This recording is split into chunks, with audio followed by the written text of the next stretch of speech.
Siang itu di Bukit Mentari terasa begitu hidup dan meriah karena anak paling terkenal di kota itu, Kania, sedang merayakan hari ulang tahunnya.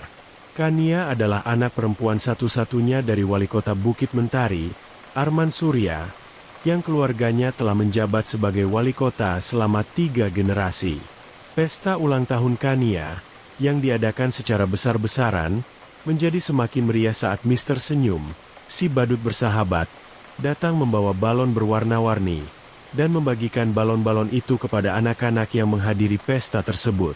Kania dan teman-temannya nampak begitu gembira karena Mister Senyum, badut kesayangan mereka, akhirnya muncul untuk menghibur mereka.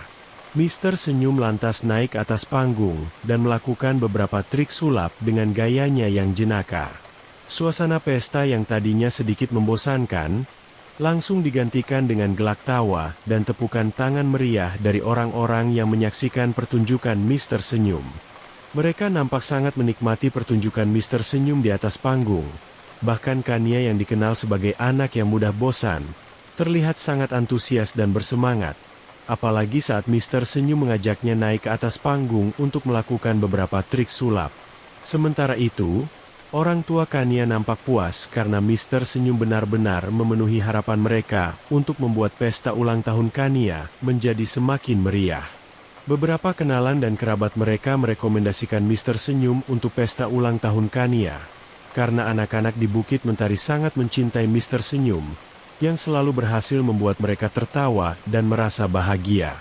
Apalagi Mister Senyum juga sangat perhatian pada anak-anak, sehingga para orang tua tidak perlu merasa cemas karena Mister Senyum selalu bisa membahagiakan anak-anak mereka dengan gayanya yang jenaka.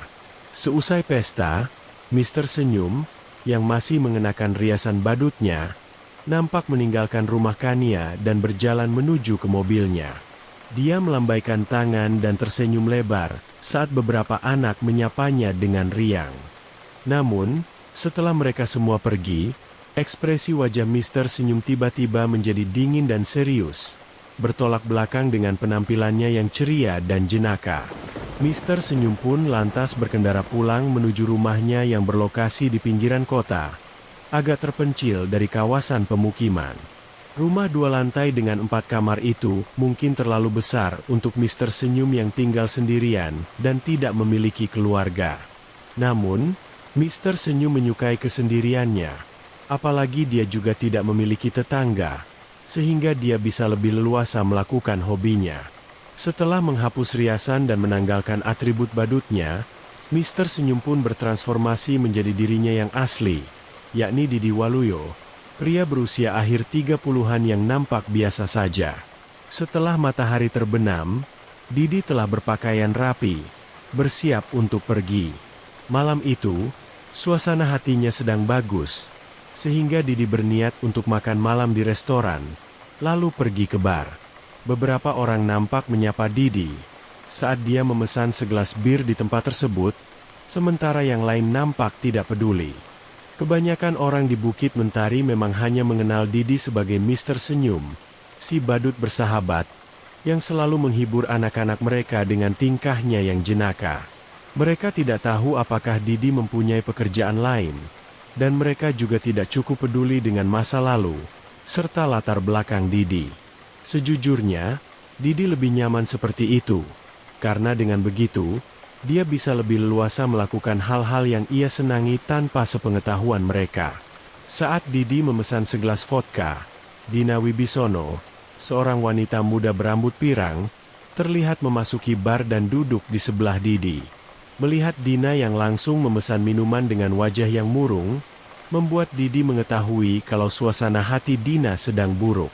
Mengetahui kalau para wanita kerap kali mengabaikannya, karena wajahnya yang biasa saja, Didi pun memilih untuk menikmati minumannya tanpa mengatakan apapun. Setelah menghabiskan minumannya, Didi pun memilih untuk pergi, meninggalkan Dina yang nampak sudah mabuk.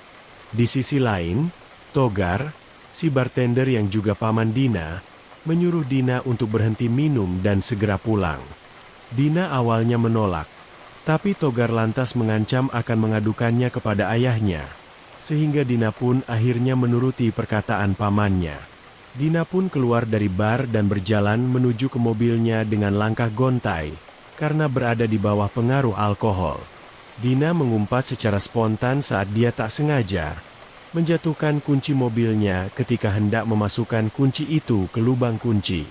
Melihat Dina yang kesulitan membuka kunci pintu mobilnya, seorang pria yang sedang berdiri di luar bar lantas menghampiri Dina dan berinisiatif membantunya.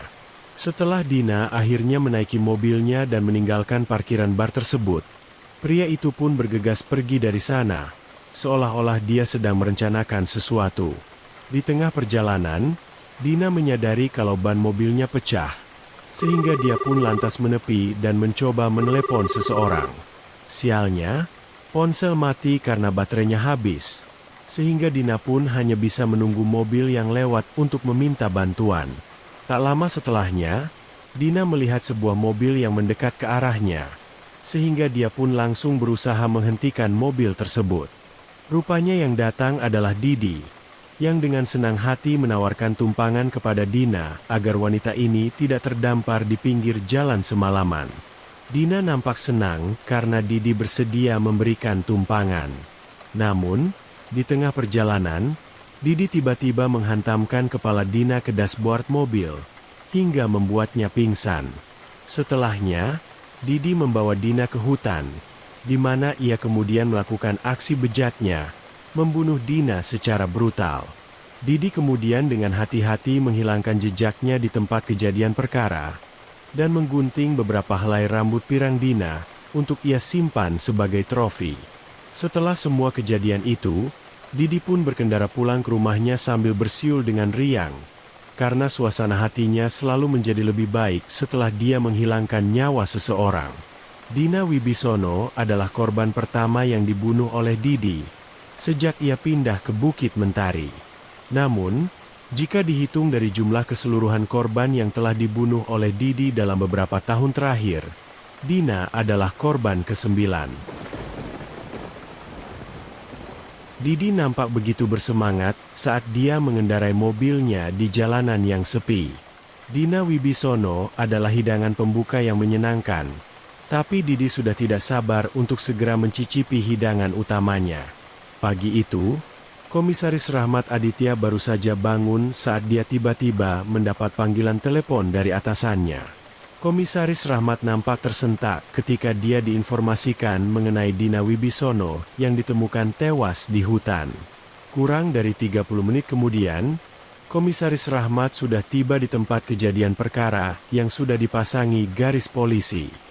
Seorang petugas forensik bernama Rita lantas menjelaskan beberapa informasi mengenai kematian Dina yang telah dipastikan sebagai pembunuhan. Komisaris Rahmat kemudian memeriksa mayat Dina dan menemukan luka tusukan di dadanya yang diduga menjadi penyebab kematian wanita itu. Sebagai seorang detektif polisi yang cukup berpengalaman, Komisaris Rahmat pun menggunakan kemampuannya untuk melakukan investigasi secara detail, dan menemukan kalau tidak ada satupun barang-barang milik Dina yang hilang, yang mana hal itu menandakan kalau itu bukan perampokan. Komisaris Rahmat lalu memeriksa mobil Dina yang mogok di pinggir jalan, dan mengumpulkan beberapa barang pribadi milik Dina untuk dijadikan diperiksa oleh tim forensik, berharap mereka dapat menemukan petunjuk tentang si pembunuh. Namun, setelah beberapa hari melakukan penyelidikan, Komisaris Rahmat dan rekannya tak menemukan satupun petunjuk yang mengarahkan mereka kepada si pembunuh. Komisaris Rahmat sudah menginterogasi paman Dina, yaitu Togar, yang malam itu menyuruh Dina untuk segera pulang karena dia sudah setengah mabuk.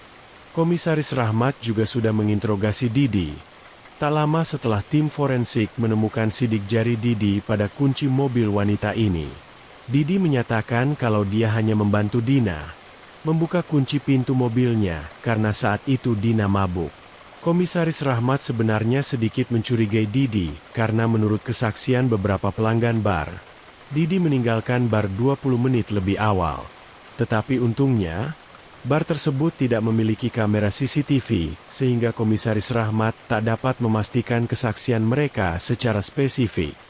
Sementara itu, saat Komisaris Rahmat menemui jalan buntu dalam penyelidikan kasus pembunuhan ini, Didi tengah bersiap untuk membunuh korban selanjutnya, seorang wanita muda berambut coklat gelap bernama Sari. Berbeda dengan Dina yang merupakan korban tak terduga, Sari adalah korban yang dipilih secara hati-hati oleh Didi. Pertama kali bertemu dengan Sari saat ulang tahun Kania, dan pada momen tersebut, Didi langsung tahu kalau Sari adalah hidangan pembuka favoritnya. Sari yang merupakan wali kelas Kania, nampak begitu muda, cantik, dan mempesona. Didi pun menjadi semakin tak sabar untuk menghunjamkan pisaunya ke jantung Sari, membuatnya tenggelam dalam genangan darahnya sendiri. Untungnya, Sari mengenal Didi sebagai Mister Senyum, si badut bersahabat, yang sangat dicintai oleh anak-anak, yang mana hal itu membuat Sari selalu bersikap baik dan ramah pada Didi. Sari pun tak merasa curiga sama sekali saat Didi mengatakan kalau dia ingin mendiskusikan tentang perayaan 50 tahun sekolah, karena Mister Senyum ditunjuk menjadi salah satu pengisi acara dalam perayaan tersebut. Seusai sekolah, Didi menjemput Sari dengan mobilnya, lalu mengantarkannya pulang ke rumah. Sari kemudian mengundang Didi untuk makan malam di rumahnya, tanpa menyadari kalau makan malam tersebut merupakan makan malam terakhir baginya. Keesokan harinya, Komisaris Rahmat dikejutkan dengan Sari yang ditemukan meninggal dunia di dalam rumahnya. Sari ditemukan di bak mandinya dalam keadaan telanjang dan bersimbah darah. Saat Komisaris Rahmat tiba di tempat kejadian perkara, tim forensik menginformasikan kalau mereka tak menemukan tanda-tanda pembobolan di rumah Sari, yang mana hal itu menandakan kalau Sari mengenal si pembunuh dan membolehkan si pembunuh untuk masuk ke rumahnya. Komisaris Rahmat pun langsung mencari informasi dari keluarga dan kenalan Sari, dan menemukan kalau Sari dijemput oleh Didi sepulang sekolah pada hari sebelumnya. Komisaris Rahmat yang sejak awal mencurigai Didi, lantas menginterogasinya. Tapi Didi menyatakan kalau dia langsung meninggalkan rumah Sari seusai makan malam, tepatnya pukul 8 malam. Di sisi lain, tim forensik telah memastikan kalau waktu kematian Sari antara pukul 9 dan 10 malam, yang mana pada waktu itu, Didi nampak terekam kamera CCTV di sebuah swalayan. Didi nampak berbelanja di swalayan selama hampir 1 jam, sehingga dia nyaris mustahil untuk kembali ke rumah Sari dan membunuhnya. Namun, entah kenapa, firasat Komisaris Rahmat tetap mengatakan kalau Didi Waluyo sangat mencurigakan. Apalagi ini adalah yang kedua kalinya bagi Didi yang, entah secara kebetulan atau tidak, menjadi orang terakhir yang terlihat berinteraksi dengan Dina dan Sari sebelum mereka kehilangan nyawa mereka. Karena polisi tak dapat menunjukkan bukti apapun untuk menetapkan Didi sebagai tersangka pembunuhan, Komisaris Rahmat pun terpaksa membiarkan Didi pergi.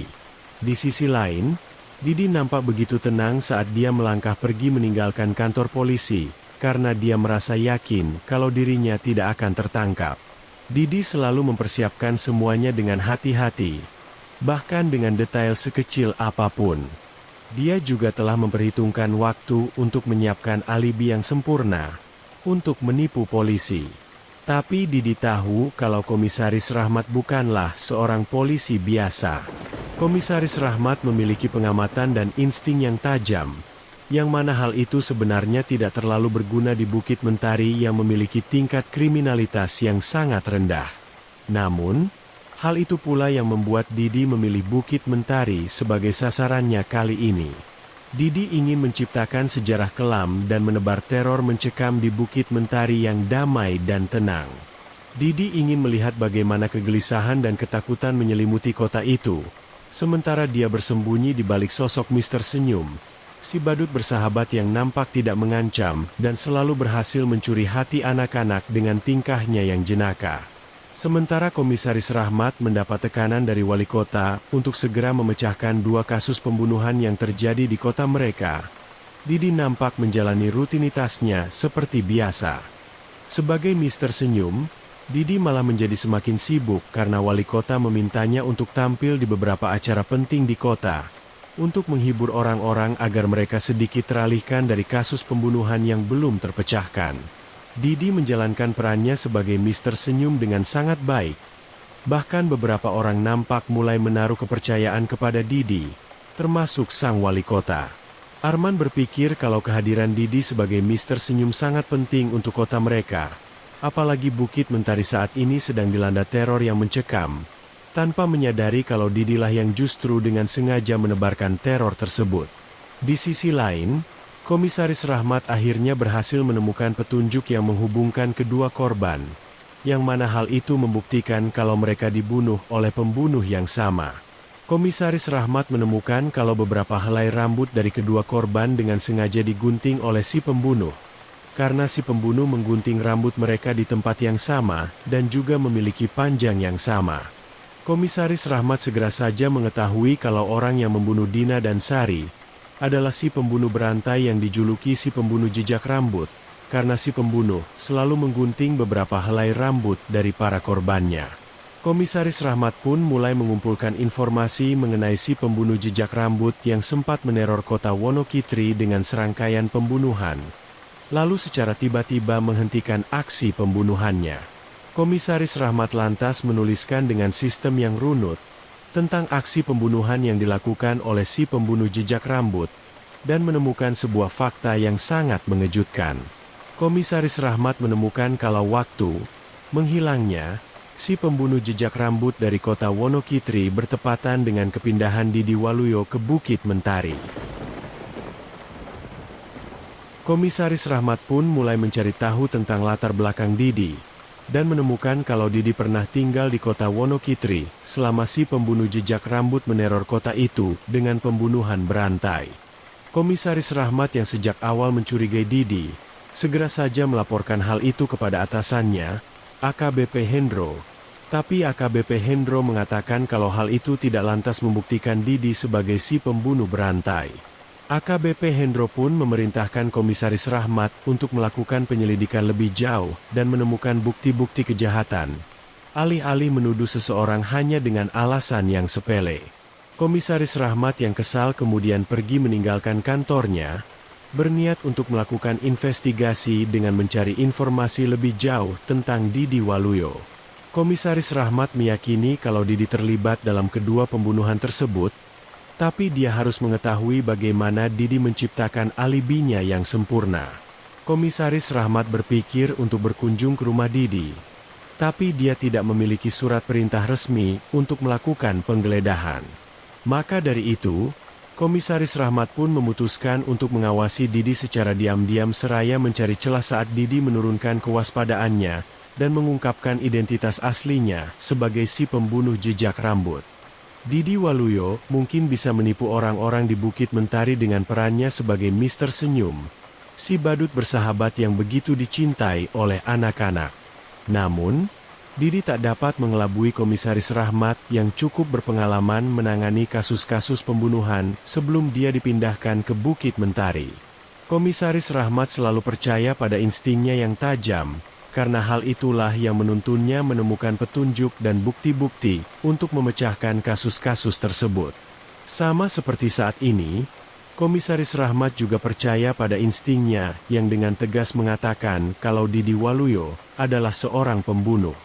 Didi memang terlihat biasa-biasa saja dan tak menonjol tanpa riasan badutnya. Namun, hal itulah yang membuat Didi patut dicurigai. Orang-orang di Bukit Mentari terlalu bodoh jika mereka sepenuhnya percaya kalau Mister Senyum yang begitu dicintainya adalah pria baik yang tanpa celah. Mereka seharusnya menyadari kalau Mister Senyum sebenarnya sangatlah berbahaya, karena dia dapat dengan mudah menyembunyikan sisi lain dirinya yang kejam di balik riasan badutnya yang jenaka. Sementara Komisaris Rahmat terlalu fokus pada penyelidikannya. Tanpa dia sadari, Didi sedang bersiap-siap untuk membunuh target selanjutnya. Targetnya kali ini merupakan hidangan utama yang telah ditunggu-tunggu olehnya. Bahkan bisa dikatakan kalau Didi pindah ke Bukit Mentari karena dia sudah sejak lama mengincar sang target yang tak lain adalah Vivian Surya, istri dari sang wali kota dan juga ibunya Kania. Mengetahui kalau putrinya sangat menyukai Mister Senyum, Arman dan Vivian pun sering mengundang Mister Senyum ke rumah mereka. Sama sekali tak menyadari kalau mereka telah mengundang kematian ke rumah mereka. Hari itu, Mister Senyum ditunjuk menjadi pengisi acara dalam social gathering yang diadakan di rumah keluarga Surya. Karena suaminya sedang keluar kota selama beberapa hari, Vivian pun harus menjamu tamu-tamunya sendirian. Sementara Mister Senyum menghibur anak-anak dengan trik sulap dan tingkahnya yang jenaka, para orang tua nampak berkumpul dan membicarakan berbagai topik yang menarik, termasuk tentang dua pembunuhan yang terjadi di kota mereka baru-baru ini. Didi, sebagai Mister Senyum, memandang Vivian dari kejauhan. Vivian nampak begitu cantik dengan rambut merah tergerai, dan floral midi dress yang cerah, membuat Didi menjadi semakin tak sabar untuk menikmati hidangan utamanya tersebut. Pagi itu, hujan turun cukup deras saat Komisaris Rahmat tiba di rumah keluarga Surya yang telah dipasangi garis polisi. Saat dia masuk ruang tamu, Komisaris Rahmat melihat atasannya, AKBP Hendro, yang tengah berbicara dengan sang wali kota dengan raut wajah yang serius. Sementara Kania nampak masih tidur lelap dalam dekapan pengasuhnya. Komisaris Rahmat kemudian naik ke lantai atas, menuju kamar tidur utama di mana Vivian Surya terbaring tak bernyawa di tempat tidurnya. Beberapa petugas forensik nampak masih melakukan pekerjaan mereka saat Komisaris Rahmat mendekati jasad Vivian, dan menemukan kalau beberapa helai rambut Vivian juga telah digunting dengan potongan yang sama. Tak salah lagi, Vivian merupakan korban dari si pembunuh jejak rambut. Namun, berbeda dari korban-korban sebelumnya, si pembunuh sepertinya sengaja menghias tempat kejadian perkara dengan kelopak-kelopak bunga mawar yang bertebaran di sekitar jasad Vivian. Beberapa orang mungkin berpikir kalau si pembunuh jejak rambut hanya mencoba untuk mendramatisir keadaan. Tapi Komisaris Rahmat tak sependapat dengan mereka. Komisaris Rahmat berasumsi kalau si pembunuh mungkin telah melakukan kesalahan dan menutupi kesalahannya dengan kelopak-kelopak bunga tersebut. Komisaris Rahmat pun bergegas memeriksa setiap detail di tempat kejadian perkara. Tapi seorang petugas forensik lantas menginformasikan kepadanya tentang kuku-kuku Vivian yang sengaja dipotong oleh si pembunuh. Mendengar hal itu, Komisaris Rahmat pun lantas meminta tim forensik untuk menemukan potongan kuku Vivian yang mungkin tersembunyi di antara kelopak-kelopak bunga itu. Komisaris Rahmat meyakini kalau potongan kuku itu mengandung sidik jari atau DNA dari si pembunuh yang akan menuntun mereka memecahkan kasus tersebut. Di sisi lain, Didi nampak sedang berada di kamar tidurnya, di mana ia lantas membuka lemari rahasia, tempat dia menyimpan kumpulan helai rambut milik para korbannya, dan juga senjata untuk membunuh mereka. Didi kemudian mengeluarkan beberapa helai rambut merah milik Vivian, dan menyimpannya di lemari sebagai trofi kemenangan. Didi nampak puas karena dia akhirnya berhasil membalaskan dendamnya pada Vivian. Namun, Didi sama sekali tak menyangka kalau Vivian akan melakukan perlawanan yang begitu intens, hingga dia harus melakukan semua kerepotan itu demi menghilangkan jejaknya. Didi, yang merasa percaya diri kalau tak ada seorang pun yang akan mencurigainya sebagai seorang pembunuh, dikejutkan dengan Komisaris Rahmat yang tiba-tiba datang ke rumahnya. Komisaris Rahmat sebenarnya berniat untuk menginterogasi Didi di kantor polisi, tapi dia belum menemukan bukti yang cukup kuat untuk menetapkan Didi sebagai tersangka pembunuhan, sehingga dia pun lantas mendatangi Didi di rumahnya.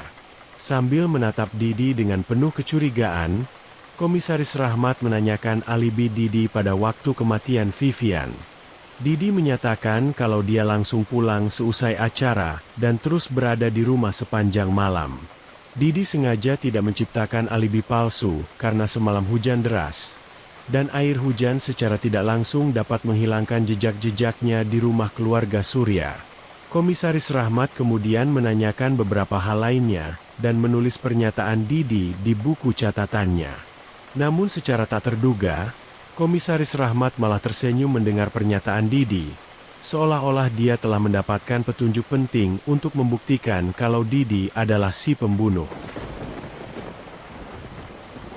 Didi seketika tersentak saat dia menyadari perubahan tipis pada raut wajah Komisaris Rahmat. Sejak awal, Komisaris Rahmat memang telah mencurigainya. Tapi Komisaris Rahmat kerap kali menemukan jalan buntu dalam penyelidikannya, sehingga sang detektif pun menjadi sangat frustasi. Tapi kali ini berbeda. Komisaris Rahmat kini nampak begitu yakin tentang Didi yang terlibat dalam pembunuhan berantai yang terjadi di Bukit Mentari. Rupanya pernyataan Didi mengenai alibinya tadi malam secara tidak langsung membuktikan kalau Didi telah berbohong.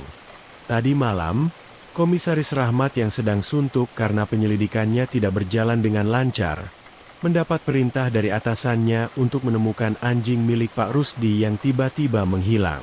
Komisaris Rahmat dan rekannya, Bayu, langsung berpencar untuk mencari anjing tersebut. Saat melakukan pencarian dengan berjalan kaki, Bayu menemukan jejak-jejak anjing di sekitar rumah Didi. Bayu lantas mengetuk pintu rumah Didi, tapi tak ada jawaban.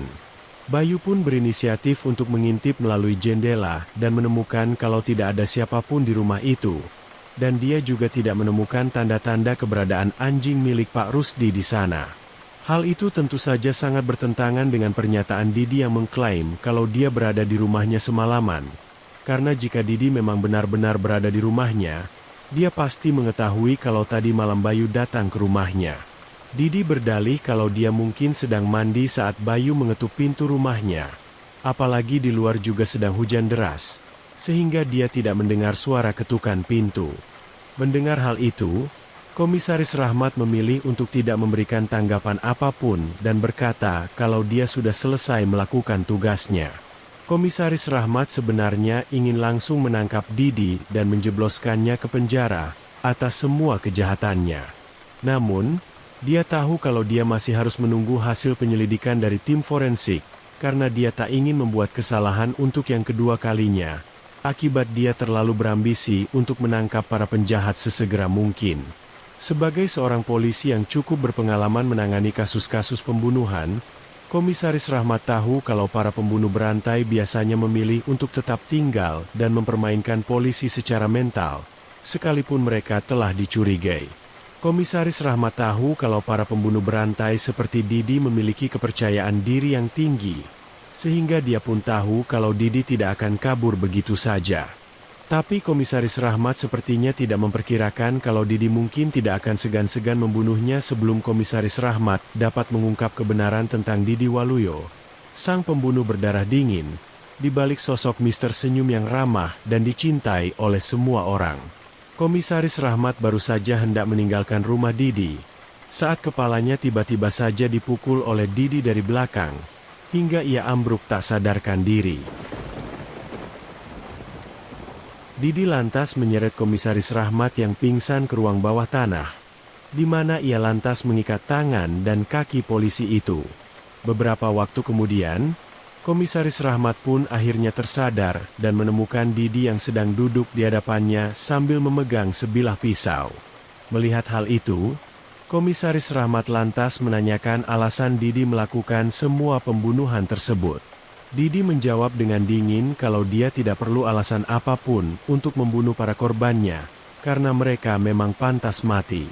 Didi kemudian menceritakan sedikit tentang masa lalunya yang menyedihkan, tentang orang-orang yang selalu mengabaikannya karena penampilannya yang biasa-biasa saja, bahkan cenderung membosankan.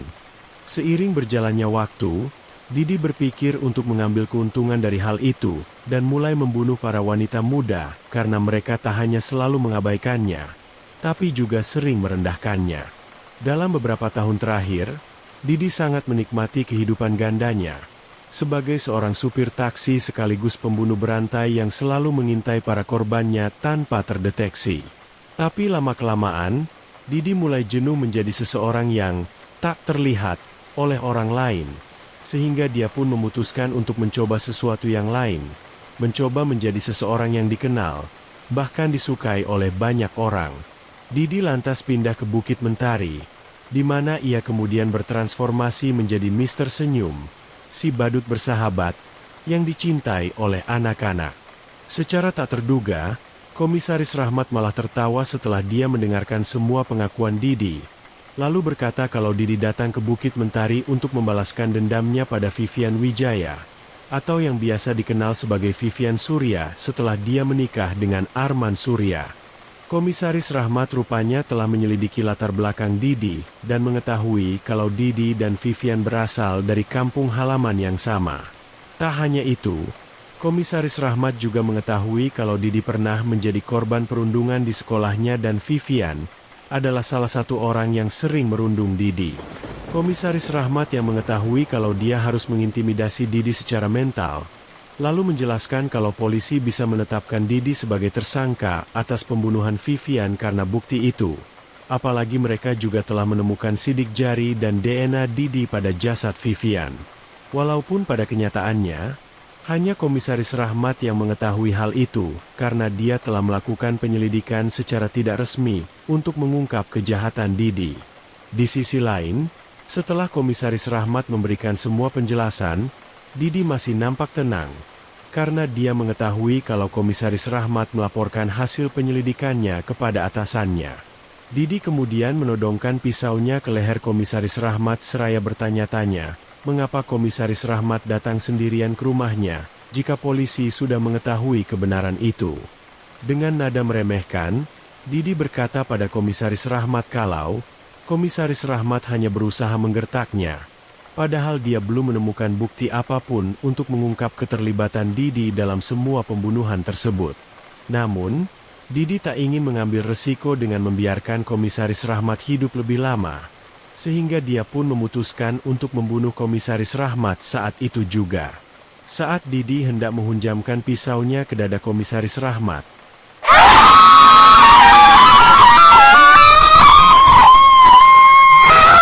secara mengejutkan, Komisaris Rahmat telah melepaskan ikatan pada tangannya dan berhasil menghindari serangan tersebut.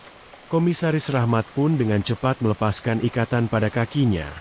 Sementara Didi bergegas mengambil pisaunya dan melancarkan serangan lanjutan.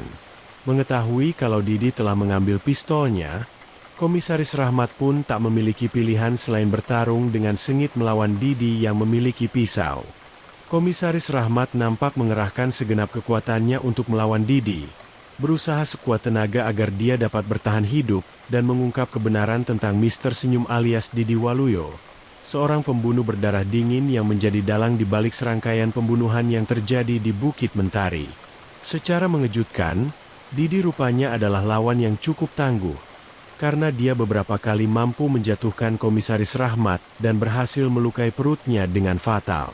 Melihat darah yang mengucur deras dari tubuhnya, Komisaris Rahmat seketika merasa tubuhnya menjadi lemah dan berpikir kalau hidupnya mungkin tidak akan lama lagi. Di sisi lain, Didi nampak percaya diri karena dia berhasil mendominasi pertarungan dan melukai Komisaris Rahmat secara fatal. Didi pun bersiap menghunjamkan pisaunya ke jantung Komisaris Rahmat sebagai serangan terakhir.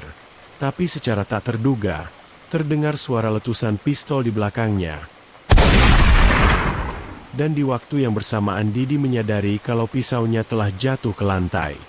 Saat Didi menoleh ke belakang, dia melihat Bayu yang sudah berdiri di belakangnya sambil menodongkan pistol ke arahnya. Mengetahui kalau Didi berusaha membunuh Komisaris Rahmat, Bayu pun langsung mengambil tindakan dengan menembak Didi beberapa kali agar Didi tak dapat lagi melakukan perlawanan. Beberapa waktu kemudian, setelah Komisaris Rahmat pulih dari luka-lukanya, dia pun lantas mengunjungi Didi di penjara, di mana dia akan menghabiskan seluruh masa hidupnya di dalam penjara itu, karena Didi telah terbukti melakukan serangkaian pembunuhan di beberapa kota yang berbeda-beda. Kelalaian Didi pada pembunuhan Vivian Surya membuat polisi melakukan penyelidikan secara besar-besaran, dan menemukan kalau jumlah korban Didi jauh lebih banyak dari yang dilaporkan sebelumnya. Meski demikian, Didi sama sekali tak menyesali perbuatannya. Bahkan dia juga tidak mengajukan banding, seolah-olah dia telah menerima hukumannya dengan lapang dada. Namun, Komisaris Rahmat tahu kalau Didi Waluyo bukanlah pria yang akan menerima takdirnya di penjara begitu saja. Komisaris Rahmat tahu kalau Didi Waluyo adalah pembunuh berdarah dingin yang sangat licik dan penuh tipu muslihat. Apalagi setelah dia berhadapan langsung dengan Didi saat dia mengunjungi pembunuh itu di penjara. Didi, yang biasanya selalu tenang dan bersikap dingin, tiba-tiba menjadi sangat antusias saat Komisaris Rahmat mengunjunginya di penjara. Didi lantas bertanya tentang perkembangan penyelidikan atas kasus pembunuhannya, tapi Komisaris Rahmat memilih untuk tidak menjelaskan apapun pada si pembunuh.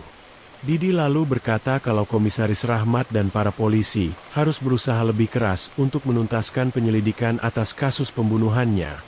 Karena kebenaran yang akan mereka ungkap jauh lebih mengerikan dari yang mereka bayangkan. Komisaris Rahmat sontak saja menjadi kaget saat mendengar perkataan Didi, dan menuntut Didi untuk menjelaskan lebih jauh. Namun, Didi menolak, dan bangkit dari tempat duduknya. Sebelum kembali ke sel tahanannya, Didi dengan dingin berkata pada Komisaris Rahmat kalau Komisaris Rahmat telah memilih jalan kematian dengan mengusiknya. Dan Komisaris Rahmat harus bersiap untuk menghadapi semua konsekuensinya yang akan datang dengan sangat cepat dan tak terduga. Hingga Komisaris Rahmat tak memiliki waktu untuk menghindari semua itu.